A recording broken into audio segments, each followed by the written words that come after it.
요한복음 1장 보겠습니다. 요한복음 1장 40절부터 46절 말씀.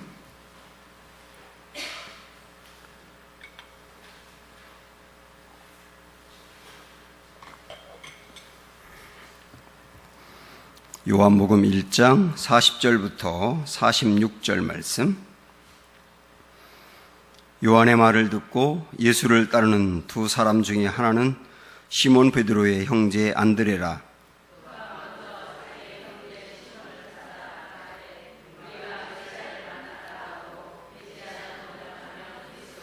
드리고 예수께로 오니 예수께서 보시고 이르시되 내가 요한의 아들 시몬이니 장차 게바라 하리라 하시니라. 게바는 번역하면 베드로라.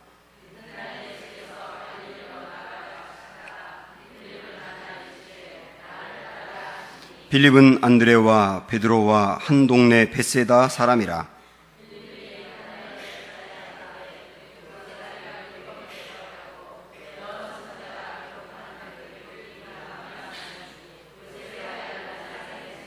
같이 읽습니다. 나다나엘이 이르되 나사렛에서 무슨 선한 것이 날 수 있느냐? 빌립이 이르되 와서 보라 하니라. 아멘. 할렐루야. 인사 좀 나누시죠. 서로 다 피서 가셨나봐요. 빈자리가 너무 많네요. 사랑합니다. 축복합니다.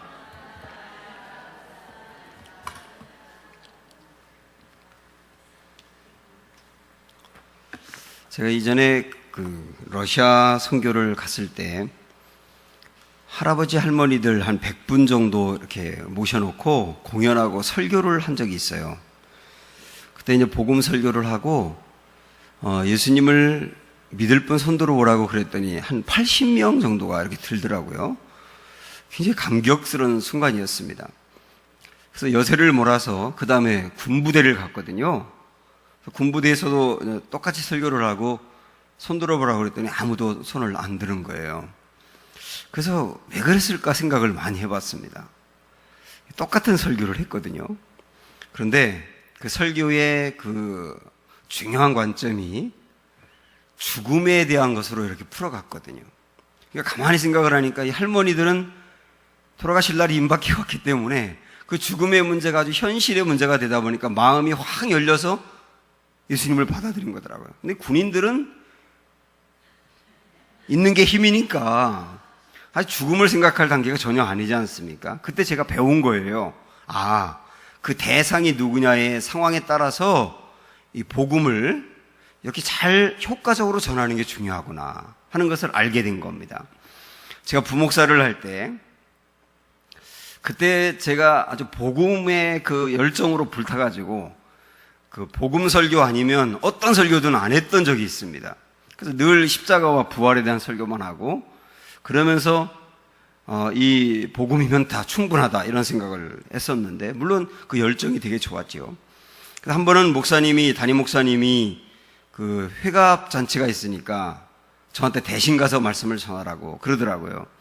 근데 그 회갑을 맞이한 분이 회갑이 아니고 칠순이었던 것 같아요. 칠순을 맞이한 분이 그 아내는 권사님인데 그분은 교회를 안 다니는 분입니다. 제가 거기서 칠순 설교를 하면서 죄에 대한 설교를 했죠. 죄에 대한 설교를 하고 이 죄의 문제를 해결하지 않으면 구원받을 수 없다 하면서 죽음의 문제 이렇게 연결했는데 이 설교하면서 계속 느낀 분위기가 굉장히 싸늘해지고 있구나. 굉장히 싸늘해지고 있구나. 그러면서 나중에는요, 칠순 맞은 분이 설교 끝나고 저한테 인사도 안 하더라고요. 그래가지고 복음 설교는 저는 좋았다고 보는데 그 대상과 상황을 고려를 했어야 되는 거구나. 그래서 우리 주님이 비둘기같이 순수하라라고도 말했지만 순결하라라고도 했지만 뱀 같은 지혜로움도 중요하다고 하신 거구나 하는 것을 그때 이제 알게 된 겁니다. 우리 예수님이 이 복음서에서 복음을 전할 때 보면 복음의 핵심은 변함이 없는데 그 대상에 따라서 접근하는 방식은 달랐더라고요. 니고데모 같은 사람은 상당한 지성인이었기 때문에 그에게 접근하는 방식이 또 달랐고 사케오도 또 달랐고 수가성 우물가의 여인은 또 달랐고, 그래서 그 사람의 상황을 보면서 우리 주님이 접근했다는 것을 알게 됐습니다.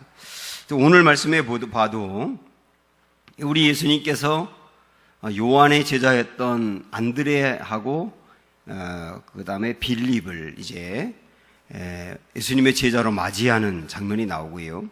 그 다음에 이 안드레와 빌립이, 안드레 같은 경우는 자기 형인 시몬, 빌립 같은 경우는 자기 친구인 나다나엘이 바돌로메입니다. 바돌로메가 나다나엘인데 이 친구를 예수님께로 전도하는 이런 과정이 쭉 나와 있는데, 전도는 상당히 다양하게 접근해 가야 한다라고 하는 것을 우리가 볼 수 있는데, 그래서 오늘 이 말씀 우리가 전도의 관점에서 어떤 방법으로 우리가 전도를 해야 하고 접근을 해야 하고 또 예수님께로 인도해야 되느냐라고 하는 아주 실질적인 말씀을 좀 나누고 싶습니다. 먼저 이 안드레가 자기 형인 베드로를 전도하는 이 장면을 보면 우선 40절 41절 보세요. 40절 시작. 요한의 말을 듣고 예수를 따르는 두 사람 중에 하나는 시몬 베드로의 형제 안드레라. 그가 먼저 자기의 형제 시몬을 찾아 말하되 우리가 메시아를 만났다 하고, 메시아는 번역하면 그리스도라 이렇게 나와 있어요. 안드레가 예수님을 먼저 만나서 제자가 되고 난 다음에 자기의 형 시몬에게 이 전도를 하게 된 겁니다. 근데 여기서 형에게 전도하면서 그가 했던 방식은 뭐냐면, 내가 메시아를 만났다. 이게 전도의 방식이에요. 내가 메시아를 만났다. 이거는 간증의 형식의 전도라고 볼 수가 있습니다. 간증 형식의 전도라고 볼 수 있어요. 여기서 이 간증이라고 하는 건 내가 만난 걸 얘기하는 거예요. 내가 만난 예수님을 어떻게 만나게 됐으며, 나 그분 만났는데 그분이 이렇더라고, 예수님을 간증 형식으로 소개하는 게 안드레식 설교였단 말이에요. 근데 우리는 이제 전도를 하게 되면 그에게 복음을 제시해야 된다, 이렇게 이제 생각을 합니다. 근데 복음 제시가 굉장히 중요한데, 근데 실질적으로 파악을 해보면 어떤 사람으로부터 복음을 듣고 교회에 나오게 된 것보다는 간증을 듣고 교회에 나오게 된 게 훨씬 많다는 거예요. 교회에 나온 사람에게 그 다음에 복음을 전해서 그 복음으로 그 사람이 주님을 만나도록 이렇게 단계별로 이끌어 가야지, 처음 모르는 사람에게 복음으로 접근한다는 건 어려운 문제입니다. 그래서 간증의 형식으로 우리가 전도하는 게 굉장히 좋은데요. 간증의 이 형식으로 전도를 이제 하기 전에 우리가 이제 예수님이 전도한 방식을 보면 중요한 걸 알 수가 있어요. 예수님이 예를 들어서 수가성 여인, 우물가의 여인을 전도할 때 보면 일단은 우리 예수님은 그 여인의 상태가 어떠했는지를 파악하는 걸 먼저 했어요. 파악. 그러니까 그 사람이 현재 어떤 상태냐 하는 것을 파악을 먼저 했단 말이에요. 복음 제시 같은 경우는 그 사람이 현재 상태가 어떤지를 전혀 파악하지 않고 그냥 복음만 전하는 거기 때문에 그 복음은 좋지만 그 사람의 상태에 따라서 복음을 밀어내는 경우가 많다는 거예요. 근데 우리 예수님은 수가성 여인, 우물가의 여인을 처음 만났을 때 그 여인이 현재 아픔이 어떤지를 헤아리신 겁니다. 아픔이. 이 여인의 아픔은 뭐였죠? 남편이 여러 명 있었다는 거. 그게 이 여인의 아픔이잖아요. 이 여인이 안정감이 없는 삶을 살고 있구나. 그리고 남들이 절대로 오지 않는 정오 그 뜨거운 낮 시간에 우물가에 물을 길러 왔다는 것은 이 여인이 사람들 만나는 걸 싫어하는구나. 그동안의 삶도 안정이 없었고 현재의 삶도 사람 만나는 걸 싫어하는구나. 이게 이 여인의 아픔이라고 하는 것을 우리 주님이 먼저 보신 겁니다. 그래서 안정감이 없는 삶이라고 하는 것은 이 여인이 뭔가 목마름이 있는데 채워지지 않는 불만족의 삶이라는 거 아니에요. 그래서 우리 예수님이 이 여인에게 접근할 때 뭐라고 접근하냐면 물 얘기로 접근을 합니다. 나에게 물 좀 달라고 하고 그 다음에 물을 주고받는 과정에서 당신이 영원히 목마르지 않을 물을 내가 줄까요? 이렇게 접근하면서 목마름의 문제를 갖고 접근하고, 그러면서 그 여인의 현재 그 인생의 목마른 문제를 꺼내고, 그러면서 그 인생의 목마른 문제를 해결해 줄 수 있는 것은 바로 나를 믿는 것이다 라고 접근하면서 그 여인의 마음을 열지 않습니까? 이런 접근 방식이 우리가 파악하는 방식이라고 말할 수 있거든요. 파악. 그래서 내가 처음 만나는 사람에게 전도를 하든 아는 사람에게 전도를 하든 그 사람의 현재 상태가 어떤지를 다양하게 대화하고 나누면서 일단 파악을 하고, 그 사람의 아픔과 현실의 문제가 이런 거구나라고 생각한다면 거기에 맞는 말씀으로 접근해 가는 게 지혜로운 거다라고 하는 걸 알 수 있는데, 상대방의 아픔을 파악할 때 말이죠, 전도의 방식 중에 이 간증이라고 하는 것은 내가 간증이 있다고 해서 그냥 아무에게나 막 간증하는 그 스타일보다는, 전도할 때는 그 사람이 안고 있는 아픔을 먼저 파악한 다음에 이 나에게도 그 사람과 비슷했던 아픔이 무엇이었는지를 그 사람에게 이야기해 주고, 그 아픔이 예수님을 만나서 어떻게 극복됐는지를 얘기해 줄 때 듣는 사람의 마음에는 놀라운 은혜가 임하는 거예요. 그래서 그냥 간증이라고 해서 전형적인 나의 간증, 예수 믿기 전에 난 이런 상태였고 예수님 이렇게 믿었고 우리가 제자 훈련할 때 첫날 했던 것처럼 그냥 그렇게만 쭉 접근하는 게 아니라 그 사람의 아픔을 파악하고 거기에 맞는 간증으로 접근을 하자라고 하는 게 안드레식의 간증식의 전도다, 이렇게 말할 수가 있단 말입니다. 그래서 우리 이제 안드레가 베드로에게 내가 메시아를 만났다라고 이제 소개를 하니까, 그 다음에 이제 42절을 보세요. 시작. 데리고 예수께로 오니 예수께서 보시고 이르시되 내가 요한의 아들 시몬이니 장차 게바라 하리라 하시니라. 게바는 번역하면 베드로라, 이렇게 나와 있죠. 예수님은 이 시몬을 보자마자 시몬이라고 부르지 않고요, 오히려 너의 이름을 게바라고 하리라 라고 하는 것을 강조하세요. 게바는 베드로라고 하는 이름이지 않습니까? 그거는 뜻은 반석이라는 뜻이잖아요. 이 베드로를 보면서 우리 예수님은 현재 평범한 어부인 베드로를 보면서 미래 예수님의 제자가 되어서 크게 쓰임받고 많은 사람을 변화시킬 반석 같은 인생인 베드로를 보셨단 말입니다.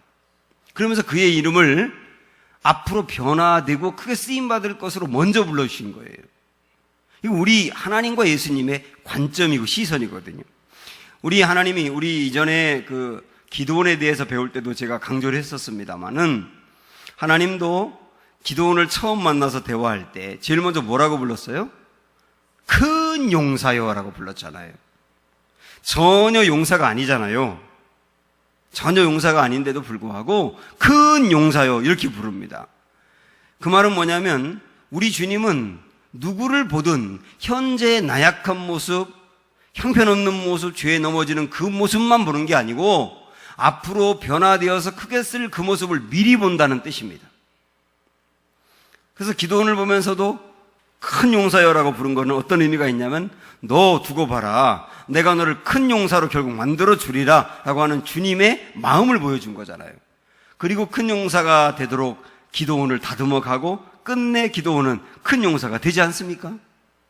베드로도 평범한 어부인 그 시몬을 보면서 시몬으로만 본 것이 아니고 어부로만 본 것이 아니고 앞으로 변화되어서 큰 반석 같은 인생으로 쓰임받을 베드로를 보면서 먼저 불러주신 거예요. 그리고 결국은 그런 인생으로 만드시지 않습니까? 나중에 누가복음 5장에 보면 베드로가 물고기를 한 마리도 못 잡다가 나중에 많이 잡았지 않습니까? 예수님 만나서.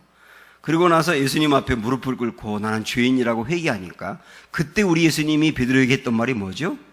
내가 사람을 낚는 어부가 되리라.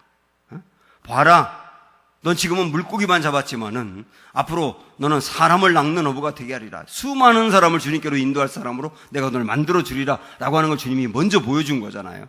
그리고 끝내 그렇게 되도록 하니까 사도행전에 가서 베드로가 한 번에 3,000명, 한 번에 5,000명의 사람들을 예수님께로 인도하는 정말 사람 낚는 어부가 되지 않습니까? 저는 이 하나님과 예수님의 시선이 얼마나 좋은지 몰라요.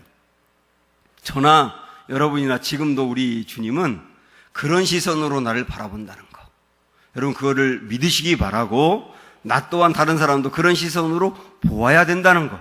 특별히 나의 자녀도 그런 시선으로 보아야 된다는 거. 그것도 마음으로 늘 새기는 은혜가 있기를 축복합니다. 우리 주님은 베드로 만나서 게바야, 베드로야 라고 부르셨어요. 그 다음에는 이 안드레가 베드로를 예수님께로 소개했는데, 우리 예수님은 베드로를 보자마자 장차 어떻게 쓸 건지에 대해서까지 얘기했는데, 베드로는 이때 마음이 열리지 않습니다. 그러니까 요 말씀에서 말이죠. 이 요한복음 1장에 있는 이 말씀에서 안드레의 전도를 받고 베드로가 예수님을 만나긴 했지만, 그러나 베드로가 예수님을 받아들이지 않아요. 그래서 일단은 1차적인 만남에서는 예수님이 베드로를 불러내지 못한 거예요. 저는 이 말씀을 이렇게 묵상하다 보니까, 우리 예수님도 한 번에 다 전도하지는 않으셨구나. 한 번에 안 되실 때도 있었구나. 이렇게 생각하니까 굉장히 위로가 되더라고요. 베드로가 이때는 예수님을 자기 마음으로 받아들이지 않았단 말이죠. 그러다가 시간적으로 보면은 누가복음 5장이 그 다음 단계로 나오는 겁니다.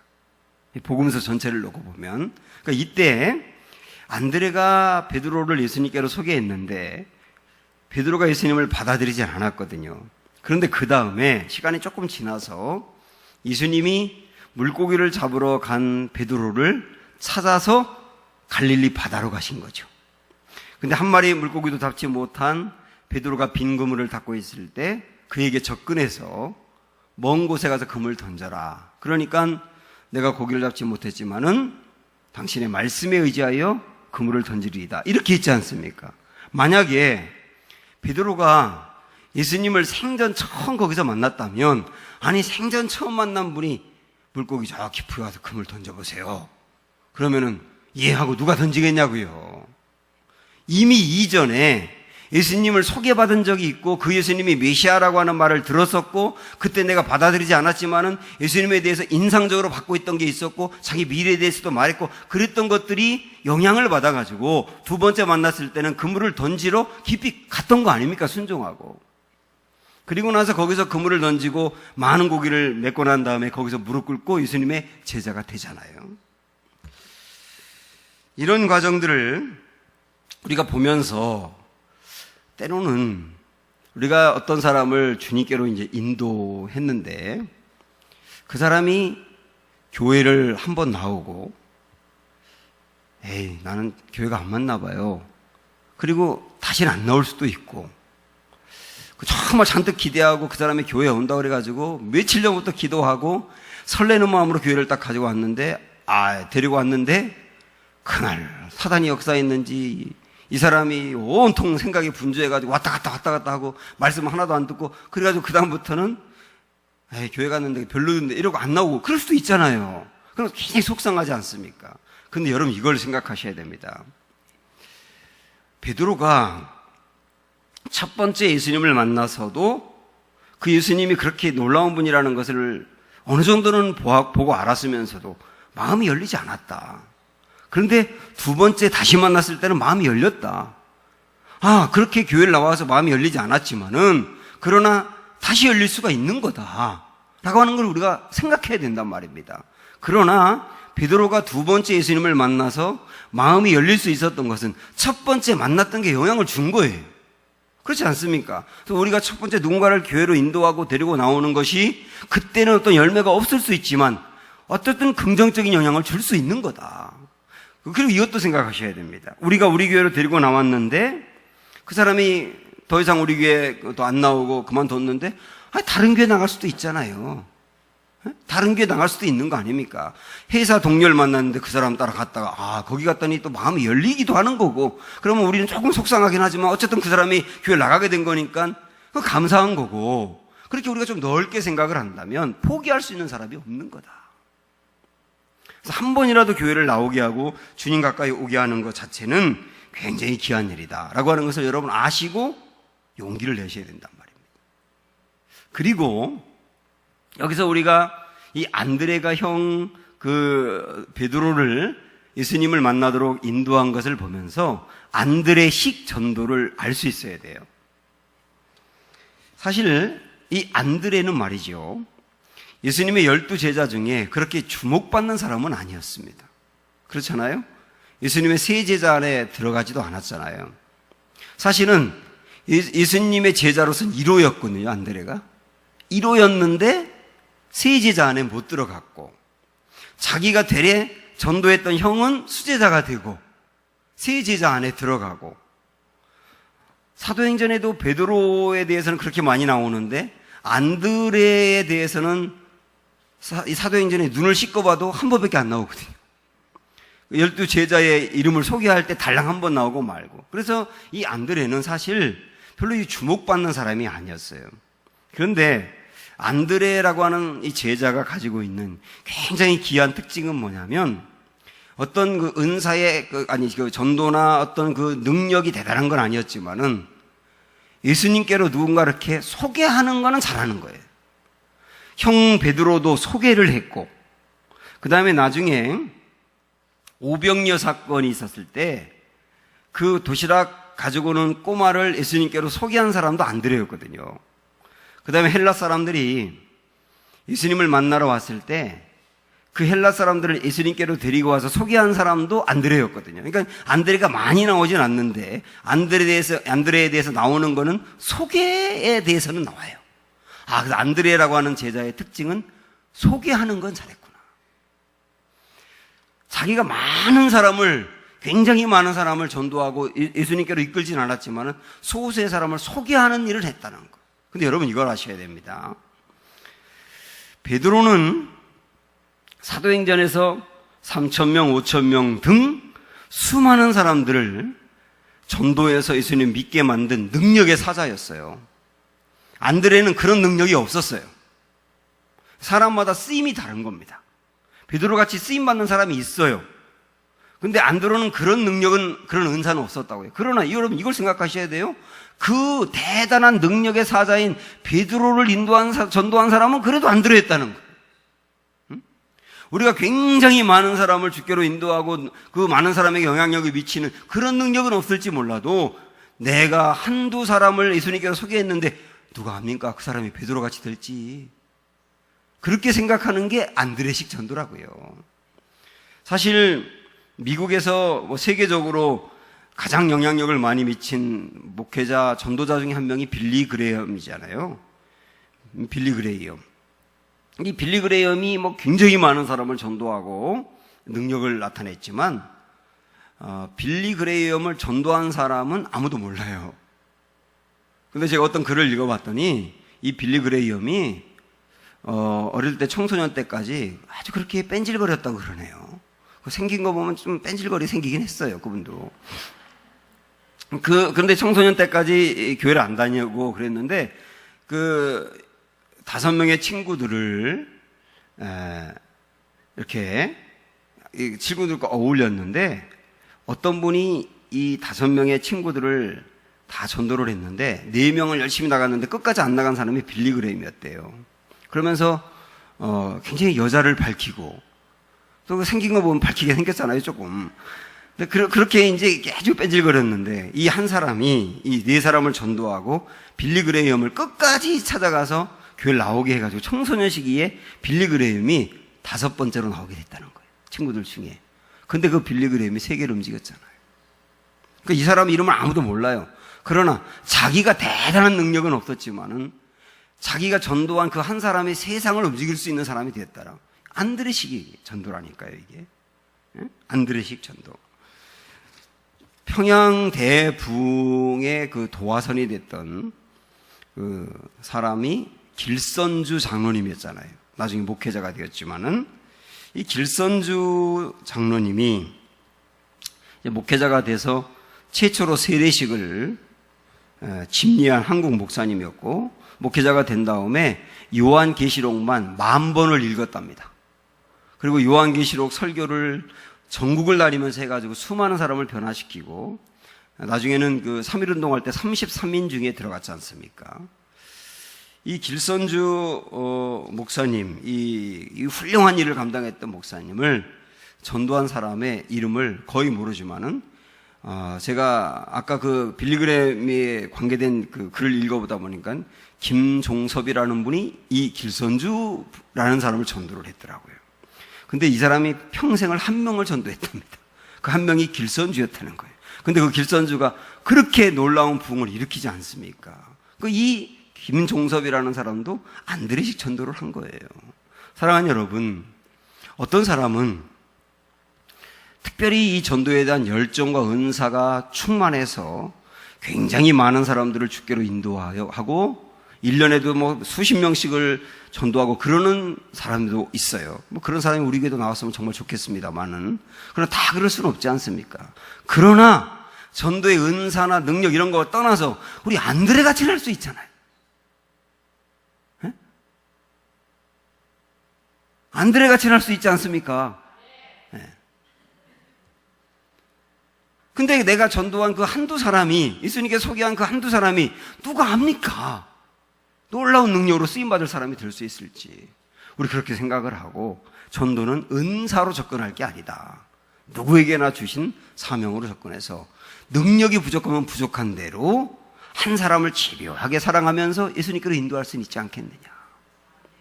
그런 은혜가 우리에게 있기를 축복합니다. 이번에는 이 빌립이라고 하는 사람이 친구 나다나엘을 전도한 것을 한번 보겠습니다. 우선 빌립은 주님의 전도를, 직접 전도를 받았거든요. 43절, 43절부터 시작. 이튿날 예수께서 갈릴리로 나가려 하시다가 빌립을 만나 이르시되 나를 따르라 하시니 빌립은 안드레와 베드로와 한 동네 벳세다 사람이라. 그러면서 이제 빌립이 나를 따르라 할 때 따른 것이요, 예수님을. 여기는 그냥 그렇게만 소개하고 있는데, 제가 그냥 다른 복음서에 마가복음 1장 16절부터 20절 보면은, 여기 보면은 특별히 강조되는 게 뭐냐면, 베드로도 그렇고 이제 안드레도 마찬가지였고, 세베대의 아들인 요한과 야고보도 그렇고, 어부였던 대다수의 이 제자들이 예수님이 나를 따르라 그러니까 곧 자기 그물을 버려두고 예수님을 따르니라, 이렇게 강조를 하고 있어요. 곧 따르니라. 이 빌립도 그렇게 따른 겁니다, 틀림없이. 근데 가만히 이 말씀을 묵상하다 보니까 이 성경에 보면 예수님을 만나고 예수님이 누군지를 알고 난 다음에 그 다음에 예수님을 따르고 예수님의 제자가 되는 게 꼭 시간이 그렇게 오래 걸리지 않더라고요. 오래 걸리질 않고, 예수님이 누군지를 알았다면 주님을 따르는 게 속도가 상당히 빨랐다는 겁니다. 근데 요즘 우리 교회들을 보면 예수님을 전혀 몰랐던 사람이 교회에 어떤 방법으로도 나오게 되고, 그 다음에 이제 점점점 주님을 알아가면서 주님을 만나고, 그 다음에 헌신하여 주님의 제자로 이렇게 성장하는 과정을 보면 너무 시간이 길어요. 너무 길어요. 그리고 교회에서도, 교회 나온 지 얼마 안 된 사람은 그냥 새신자라고만 생각을 해서 그가 뭔가 주님의 그 역사를 위해서 뭔가 할 수 있다는 생각을 안 하는 거예요. 그러다 보니까 그가 사실 처음 주님을 만나고 교회 다니는 게 너무나 좋고, 주님이 이런 분이라고 한 것을 알게 될 그때가 제일 뜨거울 때거든요. 가장 아주 생명력이 넘칠 때인데, 가장 생명력이 넘칠 때 자기의 인생을 예수님께 드려 따르는 게 아니라 시간이 지나가다가 열정이 식어버리는 거예요. 우리가 자칫 이렇게 교인들을 만들어내고 있지는 않은가 하는 생각이 퍼뜩 드는 겁니다. 이 빌립은 주님의 부름을 받고 곧 주님을 따랐고, 보세요. 그 다음에 46절 보세요. 자기가 곧 주님을 따랐을 뿐만 아니라 45절 시작. 빌립이 나다나엘을 찾아 이르되 모세가 율법에 기록하였고 여러 선지자가 기록한 그 일을 우리가 만났으니, 이렇게 나오면서 자기 친구인 나다나엘을 전도하지 않습니까? 그러니까 빌립이 예수님 만나고 친구를 전도한 게 굉장히 빠른 시간 안에 이루어졌다는 거예요. 우리는 교회를 나오고 누군가를 전도해야 된다고 얘기하는 건 교회 나온 지 한참 된 다음에 뭔가 전도 얘기를 해야 맞다고 생각을 하는 거 아닙니까? 그런데 그렇지 않다는 거예요. 내가 주님을 만나고 주님을 믿기로 결단하면 사실은 그때 가장 전도를 잘할 수 있는 거거든.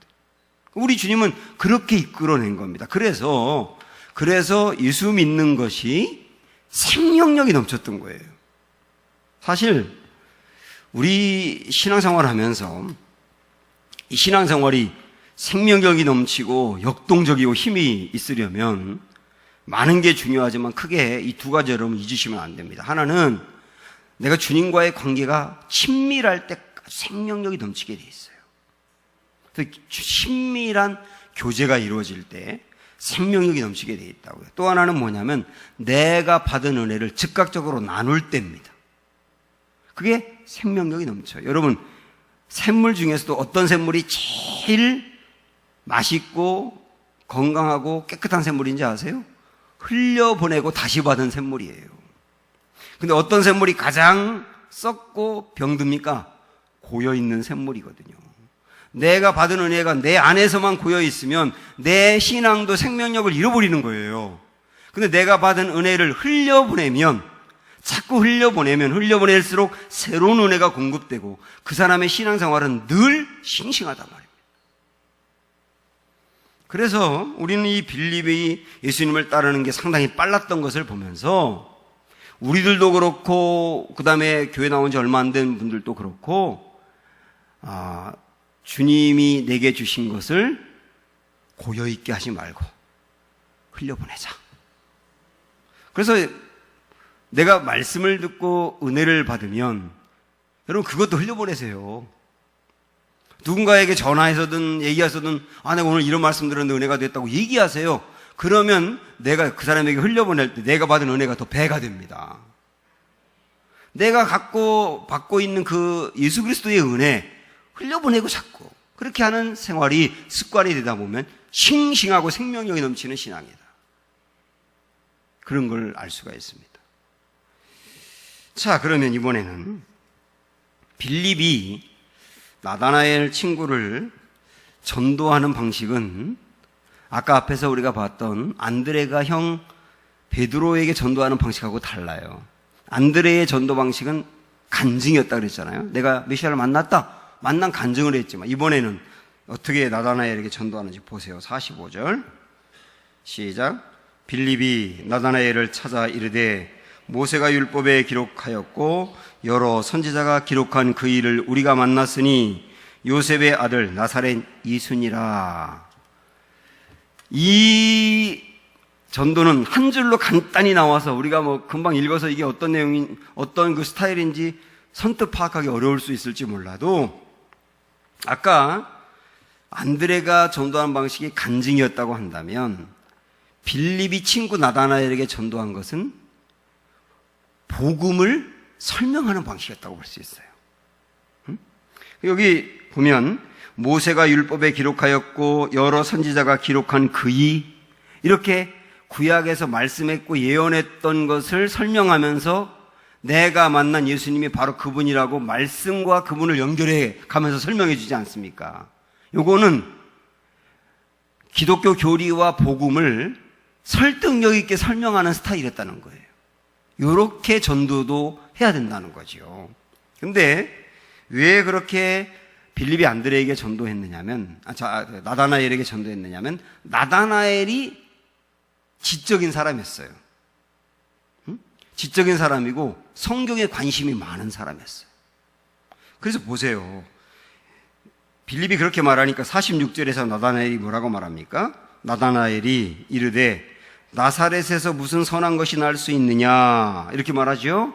이 나다나엘은 여기서 선한 것이라고 하는 것은 메시아지 않습니까? 메시아는 예루살렘에서 난다고 하는 생각을 갖고 있었고 그리고 나사렛 같은 데서 나는 것이 아니라고 생각하고 있었고 나름대로 메시아에 대해서 연구하고 알고 있었다는 겁니다. 왜냐하면 이때 당시에 유대인들은 다 그렇게 또 알고 있었고 그렇게 배우고 가르쳤거든요.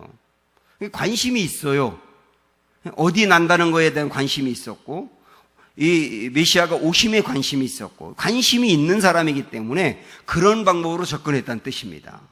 그러니까 접근 방법이 달랐다는 거죠. 그래서 이 나다나엘이 교리에 대해서 이야기하고 복음에 대해서 이야기했는데 받아들이지 않으니까 그 다음에는 교리를 갖고 싸우려고 하지 않고 빌립이 나다나엘에게 뭐라고 말하는지 보세요. 뭐라고 말합니까? 46절에서 맨 끝에 빌립이 이르되 와서 보라. 와서 보라. 이 사람과 논쟁을 하지 않았어요. 성경에 대해서도 알고 있고 뭔가 관심이 있는 사람인데 논쟁하는 방법을 선택하지 않았다고요. 이 논쟁이라고 하는 방법은 전도에서 효과를 거두기는 거의 어렵습니다. 그래서 믿지 않는 사람이 기독교인들이 전도할 때나 그럴 때 성경에 대해서 뭔가 물어보기도 하고 이렇게 비판하기도 하고 그러는데 우리가 그들에게 뭔가 답을 해주면 그 답을 들으니까 교회 나가야 되겠군요 이러고 나오던가요? 그 사람이 그렇게 비판하는 것 자체가 벌써 접근법이 나가지 않겠다는 거예요. 사실 바울이 말이죠, 사도행전에 보면 가는 곳마다 다 교회를 세우고 그리고 지도자들을 세우고 다 전도에 성공했는데 전도를 하긴 했지만 거의 소수의 사람만 전도하고 교회를 세우지 못한 데가 아덴이라는 데였습니다. 아테네죠, 아테네. 아테네를 성경에서는 아덴이라고 표현하고 있는데 거기는 철학자들의 도시였거든요. 그래서 아레오바고라고 하는 데서 그들이 늘 모여가지고 연구하고 논쟁하고 자기가 갖고 있는 생각을 얘기하면 토론하고 비판하고 그랬는데 거기서 철학자들하고 이 바울이 논쟁하는 식으로 거기서 논쟁하는 식으로 전도를 했는데 말로 이겼어요. 그러니까 말로 이겼는데 이 사도행전 17장에 나오거든요. 근데 나중에 이 사람들이 말로 졌습니다, 바울한테. 그러니까 설득을 당하고 예수님을 믿겠다고 한 게 아니라 말쟁이 이렇게 말쟁이라고 말이에요. 말쟁이가 요즘 여러분이 가끔 듣는 말은 뭘까요? 믿지 않는 사람들이? 믿지 않는 사람들이 교인들한테 뭐라 그러잖아요. 하여튼 말은 잘한다고. 하여튼 교인들은 입을 열면 말은 잘한다고. 이렇게 얘기하지만 안 오지 않습니까? 그러니까 이 사람들도 바울이 그 화려한 그 학문이라든지 언변에 이기진 못했지만 따르진 않은 거란 얘기예요. 그래서 바울이 그걸 아주 깊이 깨닫고 그 다음부터는 논쟁하는 식으로 전도를 하지 않아요. 그냥 십자가와 부활의 복음을 담대하게 선포를 하거든요.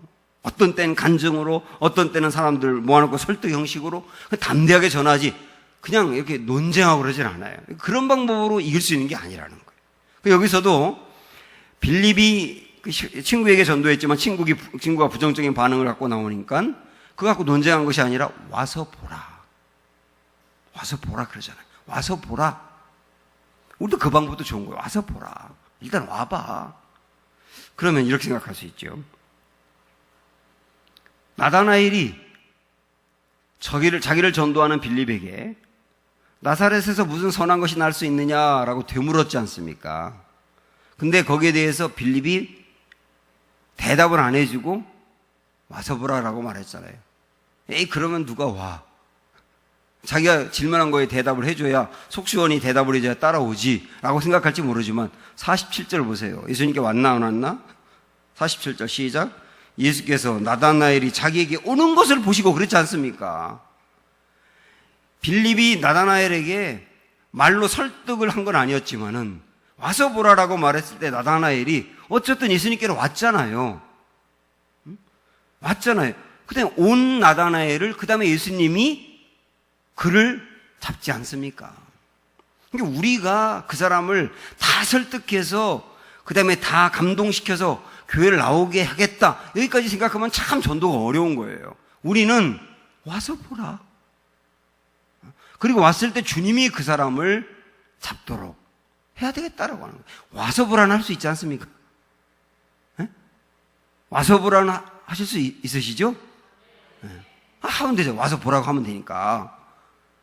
그 다음에 주님이 하십니다. 그 말이에요. 다만 이건 중요한 거예요. 이건 우리가 좀 상상을 해보는 건데, 빌립이 나다나엘에게 예수님에 대해서 이야기하고 와서 보라고 말할 때 그 빌립 안에 있는 확신, 그런 것들은 중요한 겁니다. 이거는 물론 성경에 확신이 있다고 나온 건 아니었지만은, 그러나 어떤 사람이 누군가가 자기를 교회로 소개하고 예수님께 소개하는 것을 보면서, 여러분 만약에 여러분이 믿지 않는 사람인데 누군가가 여러분에게 교회 나와라 이렇게 말할 때 나를 정말 사랑해가지고 교회를 나오라고 하는 건지 그냥 교인수 한 명 채우라고 나오라고 하는 건지는 그 사람이 알거든요. 아, 정말 나에게 사랑해서 나를 사랑하는 것 때문에 정말 내가 교회에 가서 뭔가 얻어야 되는 것, 그 절박함이 있어서 나에게 말하는구나. 우리가 알잖아요. 그러니까 그게 확신이고 그게 영적인 흡입력이고 그게 어떤 능력이라면 능력일 수가 있는 거예요. 그래서 전도는 말에 있는 게 아니라 능력에 있다고 바울이 말씀하고 있지 않습니까? 그게 뭐냐면 말을 굉장히 잘한다고 전도가 되는 게 아니라 그 안에 능력이 있어야 된다는 게, 물론 성령의 능력도 말하지만은 자기가 전하는 예수님에 대한 확신, 이 사람이 예수님을 믿어야만 결국 산다는 거, 그래서 그 사람이 믿지 않는 것을 안타깝게 여기고 그를 정말 사랑해서 주님을 믿게 만들고 싶어하는 그 열정, 그런 것들이 보였다는 거죠. 우리가 그래서 누군가에게 말씀을 전할 때 그렇게 해야 되지 않겠느냐. 돌 김용옥 씨가 호주에서 강의를 하는데 노자와 장자에 대해서 3시간 강의를 했었어요, 이전에. 근데 3시간 강의를 할 때 그 사람이 항상 이 두루마기를 입지 않습니까? 이 옷이 3시간 강의했는데 너무 열정적으로 강의해가지고 나중에는 이 옷에서 물이 뚝뚝 떨어졌대요, 땀이. 근데 그 강의를 들으면서 그 안에 참석했던 사람들이 노자와 장자에 대해서 매력을 느끼고 푹 빠져버리게 됐다는 거예요. 그거는 그 사람이 전할 때 기독교에 대해서 비판적으로 하기도 하는데 자기가 가지고 있는 확신, 내가 전하는 게 진짜 진리다라고 하는 확신이 몸으로 보여진 거거든요. 그래서 우리가 누군가에게 내가 믿고 있는 예수님에 대해서 이야기할 때 그럼 이런 확신과 그를 사랑하는 마음으로 전한다면 와보라고 하는 것만으로도 주님의 역사가 나타나지 않겠느냐. 그래서 우리 안에 이 예수님에 대한 확신이 흘러 넘치시기를 바라고, 때로는 안드레식으로, 때로는 빌립식으로 전하여서 소중한 열매와 역사를 이룰 수 있는 은혜가 있기를 주님의 이름으로 축복합니다. 우리 한번 합심하여서 오늘 들은 말씀 생각하면서 함께 통성으로 기도하도록 하겠습니다. 주님의 이름을 한번 부르고 합심하여 기도합니다. 주여, 존귀하신 아버지 하나님, 오늘 우리에게 말씀을 주셔서 감사합니다. 주 하나님 아버지, 예수님을 소개하는 것이 얼마나 중요한 일인지 오늘 말씀을 통하여 다시 한번 알게 하셨사오니 감사를 드립니다.